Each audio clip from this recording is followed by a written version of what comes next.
इतना गुस्सा था, वो तीसरे दिन चाह रहा था ऑपरेशन सिंदूर नहीं, ऑपरेशन तंदूर चलाओ और जो आतंकवादी मरे हैं उनको ला करके जेल में उनको उसी तंदूर में डाल दो। श्री रमाशंकर राजभर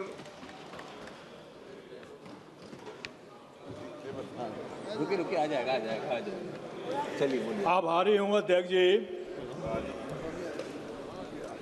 और देश और उत्तर प्रदेश में पीड़ितों की आवाज़ और पीडीए के नेता हमारे राष्ट्रीय अध्यक्ष माननीय अखिलेश यादव जी और हमारे सलेमपुर लोकसभा की जनता की बदौलत यहाँ जो इतने महत्वपूर्ण विषय पर बोलने का अवसर मिला है, माननीय अध्यक्ष जी,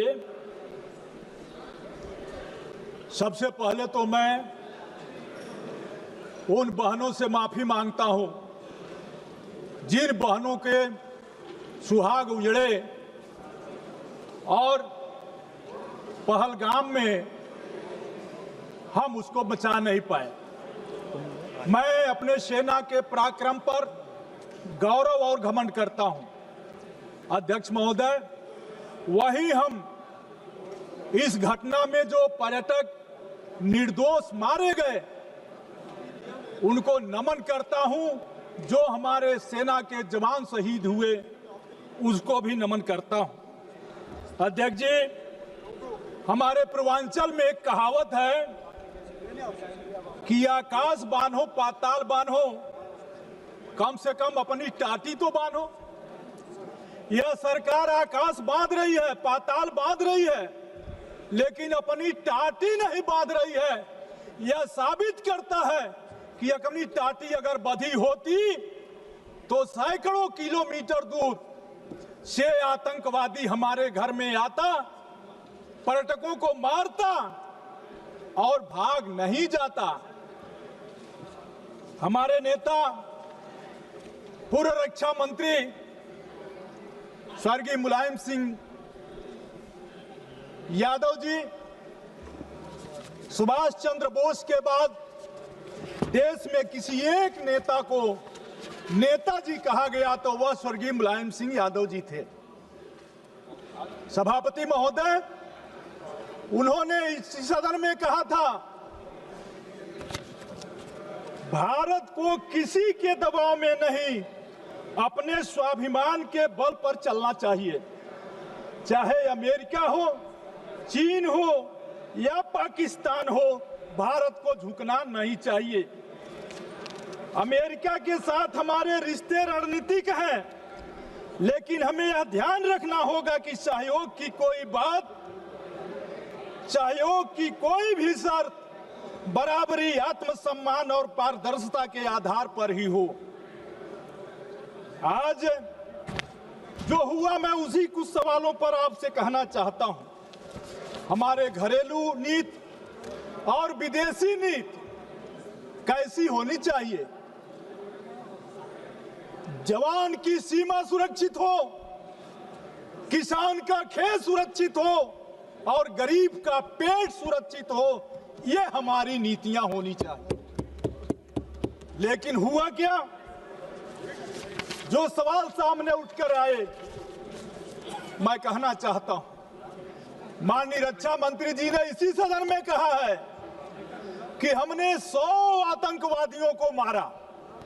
चलिए, इसका स्वागत है, लेकिन उस 100 आतंकवादियों में वो 4 आतंकवादी मारे गए कि नहीं मारे गए जो पहलगाम की घटना किए थे, यह सवाल नहीं आया। उनका नाम कब तक आएगा, यह देश जानना चाहता है।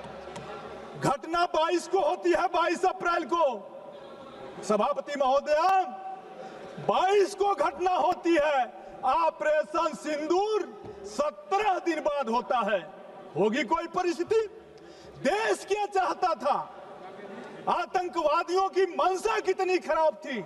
उनकी मंशा यह थी कि हम धर्म पूछकर मारेंगे और भारत में दंगा भड़क जाएगा।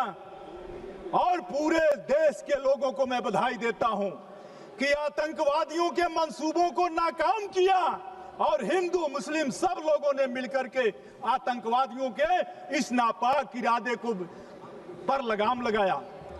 मैं कहना चाहता हूं कि आज आतंकवादियों ने जिस तरह की घटना की, उस घटना के सवाल पर सरकार के जो पक्ष आए, सभापति महोदया, जिसका जिक्र अभी हमारे दूसरे वक्ता भी कर रहे थे, हमारे नेता मुलायम सिंह यादव जी ने दुनिया के सामने समर्पण की कोई बात कभी नहीं की थी। स्वर्गीय मुलायम सिंह जी ने 30 जून को 22 तारीख को हमला होता है, 17 दिन बाद 7 मई को सिंदूर ऑपरेशन सिंदूर होता है। देश का मन क्या था? देश में इतना गुस्सा था, वो तीसरे दिन चाह रहा था ऑपरेशन सिंदूर नहीं, ऑपरेशन तंदूर चलाओ और जो आतंकवादी मरे हैं उनको ला करके जेल में, उनको उसी तंदूर में डाल दो। लेकिन 17 दिन बाद हुआ जो हमला, 3 दिन में बंद हो गया। 3 दिन में बंद हुआ, 7 मई को ऑपरेशन शुरू हुआ और 10 मई को विश्व गुरु। देश की मीडिया, किस भारतीय को नहीं घमंड होगा कि हमारे देश के प्रधानमंत्री विश्व गुरु हो? किस भारतीय को नहीं इस पर घमंड होगा? लेकिन घमंड क्या हुआ? हम लोग जिसे विश्व गुरु समझ रहे थे, पता चला विश्व गुरु तो व्हाइट हाउस में बैठा है। विश्व गुरु व्हाइट हाउस में बैठा है। और उन्होंने क्या कहा विश्व गुरु ने? मैं कहना चाहता हूं, अमेरिका के राष्ट्रपति डोनाल्ड ट्रंप ने सार्वजनिक रूप से और अंतर्राष्ट्रीय मंचों पर कहा, 26 बार कहा कि उन्होंने भारत पाकिस्तान का युद्ध विराम कराया है। उन्होंने कई बार अंतर्राष्ट्रीय मंचों पर कहा कि उन्होंने भारत और पाकिस्तान के बीच एक बड़े न्यूक्लियर युद्ध को टालने के लिए व्यापार समझौता ऑफर किया है। हाल ही में ट्रंप ने यह भी दावा किया कि 5 फाइटर जेट गिराए गए थे, जिसमें सीडीएस के बयान की ओर भी इशारा किया। ट्रंप ने यह भी कहा प्रधानमंत्री मोदी शुरू में असहयोगी थे और संकट को कम करने के लिए अमेरिका की मध्यस्थता जरूरी थी। ये सभी दावे गंभीर और वैश्विक सुर्खियां बिटोर चुके हैं, लेकिन भारत सरकार इस पर चुप है। महोदया, प्रधानमंत्री मोदी और ट्रंप की घनिष्ठता, मित्रता के बावजूद अमेरिका ने पाकिस्तान को IMF से ऋण दिलाने के पक्ष में मतदान किया। आखिर इसका मतलब क्या था?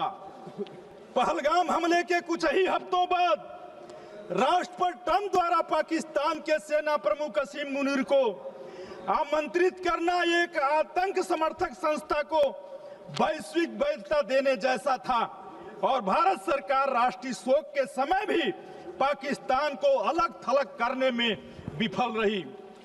महोदया, पहलगाम में धर्म के आधार पर हुई हत्याओं के बावजूद भारत न तो इस्लामिक देशों के संगठन और OIC में झूठे निरेटिव को चुनौती दे सका और न ही मुस्लिम दुनिया से एकजुटता हासिल कर सका, जबकि यह देश भारत के करीबी सहयोगी थे। पूरे विश्व की सुर्खियां ट्रंप के दावे और संस्करण से भरी रही, जबकि भारत एक सुसंगत और मुखर आधिकारिक पक्ष अंतर्राष्ट्रीय मीडिया में पेश करने में विफल रहा।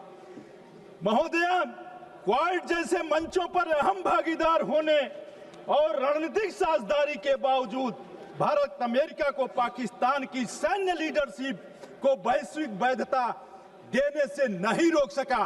अब मेरे अंत में कुछ सवाल हैं। महोदया, पहलगाम एक संवेदनशील इलाका माना जाता है और बैसारण में प्रतिदिन सैकड़ों पर्यटक आते हैं। इसके बावजूद आतंकवादी वहां खुलेआम घूमते रहे, धार्मिक पहचान के आधार पर लोगों को चिन्हित किया और दिन दहाड़े निर्मम हत्याएं की। घटनास्थल पर किसी भी प्रकार की पुलिस व सुरक्षा बल की मौजूदगी नहीं थी और दुर्भाग्य की बात है, वहां के महामहिम ने 3 महीने बाद अपने बयान में कहा कि इसमें चूक हो गई। महोदया, सुरक्षा में चूक हो गई। महोदया, जो आतंकवादी हालिया हमले के जिम्मेदार हैं, उन्हें कब तक अब तक क्यों नहीं गिरफ्तार किया गया? जब सरकार बहु एजेंसी ऑपरेशन, ड्रोन निगरानी और हवाई नियंत्रण का दावा कर रही है, तो फिर ये आतंकवादी जिलों में लगातार कैसे घूम रहे हैं?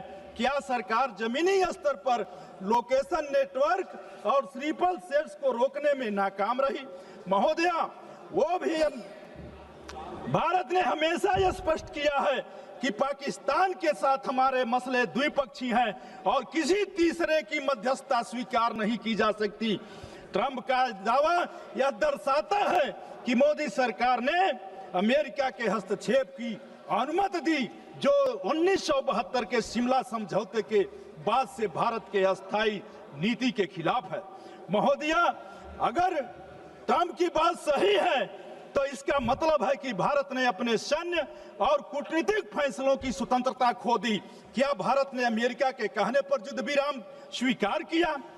महोदया, मैं कहना चाहता हूं, अंत में कहना चाहता हूं कि युद्ध विराम में अमेरिका की कोई भूमिका थी?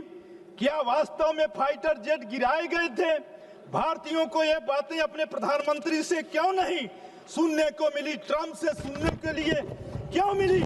महोदया, ट्रंप कहते हैं कि हालत युद्ध के कगार पर थे, जबकि सरकार कहती है कि ये सामान्य सैन्य बातचीत थी। दोनों बातें एक साथ नहीं सही नहीं हो सकती। या तो ट्रंप झूठ बोल रहे हैं या यह सरकार सच्चाई छिपा रही है।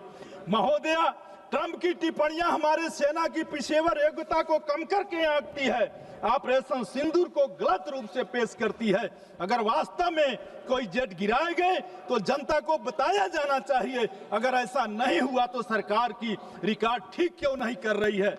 महोदया, बयानबाजी ने ट्रंप की भाषा और बयानबाजी ने एक बार फिर भारत और पाकिस्तान के एक साथ जोड़ दिया।